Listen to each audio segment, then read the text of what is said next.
जब बात देश की रक्षा की होती है तो भारत अपने दुश्मनों को ऐसा जवाब देता है जो इतिहास में दर्ज हो जाता है। भारत की सेना सिर्फ लड़ती नहीं बल्कि रणनीति, साहस और टेक्नोलॉजी के दम पर दुश्मन को उसके घर में घुस कर मारती है। आज हम बात करने वाले हैं मोस्ट पावरफुल ऑपरेशंस की, जिन्होंने भारत की ताकत और इरादों को पूरी दुनिया के सामने साबित कर दिया। कुछ ऑपरेशन गुप्त रहे, कुछ खुले तौर पर दुनिया को दिखाए गए, लेकिन हर मिशन ने दुश्मनों की रातों की नींद उड़ा दी।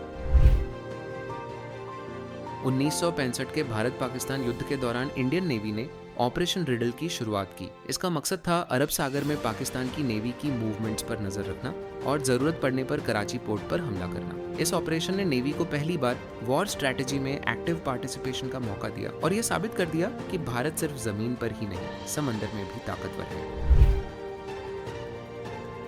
जब पाकिस्तान ने वेस्टर्न बॉर्डर पर सेना की हलचलें तेज की, तब भारत ने जवाब में ऑपरेशन अबलेज शुरू किया। ये एक प्री वॉर डिप्लॉयमेंट मिशन था जिसमें भारत ने अपनी सेना को राजस्थान और पंजाब बॉर्डर पर एडवांस में तैनात किया था। इस कदम ने पाकिस्तान को चौंका दिया और भारतीय सेना को लड़ाई शुरू होने से पहले ही रणनीतिक बढ़त मिल गई।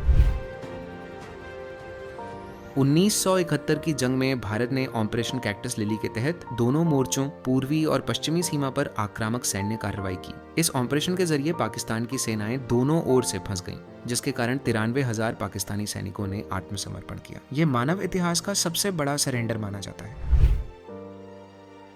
4 दिसंबर 1971 की रात इंडियन नेवी ने कराची पोर्ट पर जबरदस्त मिसाइल अटैक किया, जिसे ऑपरेशन ट्राइडेंट कहा गया। इस हमले में पाकिस्तान की 3 प्रमुख जहाजें और ऑयल डिपो पूरी तरह तबाह हो गए। भारत को कोई नुकसान नहीं हुआ और इस मिशन की सफलता इतनी जबरदस्त थी कि आज भी 4 दिसंबर को नेवी डे के रूप में मनाया जाता है। ऑपरेशन ट्राइडेंट की सफलता के बाद 3 दिन बाद भारत ने एक और हमला किया, ऑपरेशन पाइथन। इस बार भी टारगेट कराची पोर्ट ही था, लेकिन स्ट्राइक रात के अंधेरे में की गई, जिससे दुश्मन की सप्लाई लाइन बुरी तरह टूट गई।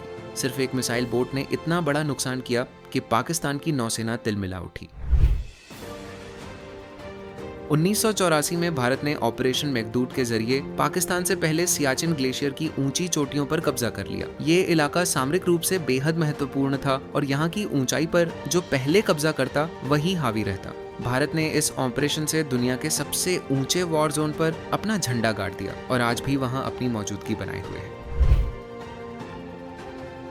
कारगिल युद्ध के दौरान पाकिस्तानी सैनिकों ने LOC पार कर टाइगर हिल जैसी ऊंचाइयों पर कब्जा कर लिया था। ऑपरेशन विजय के तहत भारतीय सेना ने इन इलाकों को दोबारा अपने कब्जे में लिया। इस ऑपरेशन की सफलता ने दुनिया को बता दिया कि भारत अपनी सरजमी पर 1 इंच भी कब्जा बर्दाश्त नहीं करेगा। ऑपरेशन विजय के साथ साथ इंडियन एयरफोर्स ने ऑपरेशन सफेद सागर चलाया। ये पहली बार था जब IAF ने हाई एल्टीट्यूड वॉरफेयर में हिस्सा लिया। मिराज 2000 फाइटर जेट्स से बंकरों पर लेजर गाइडेड बम बरसाए गए। इसने दुश्मन की पोजीशंस को तबाह कर दिया और जमीन पर सेना के लिए रास्ता साफ किया।